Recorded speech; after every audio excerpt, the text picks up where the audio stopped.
நடிகர் விஷால் தன்னுடைய 47வது வயதை சென்னையில் முதியோர் இல்லத்தில் அவங்களுக்கு சாப்பாடு போட்டு கொண்டாடி இருக்கிறார் நடிகர் விஷால்.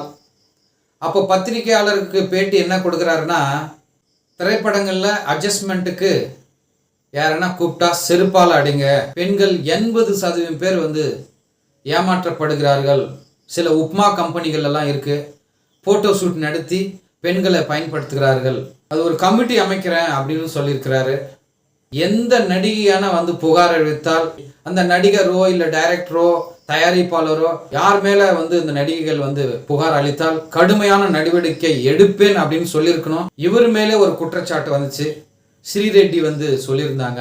ஸ்ரீரெட்டி யாருன்னே தெரியாது, ஆனால் அவர் என்ன லீலைகள் செஞ்சாருன்னு எனக்கு தெரியும் அப்படின்றாரு. ஏங்க, அவங்க யாருன்னே தெரியாதுன்னு சொல்றீங்க, அவர் லீலைகள் எப்படி உங்களுக்கு தெரியும் விஷால் அவர்களே?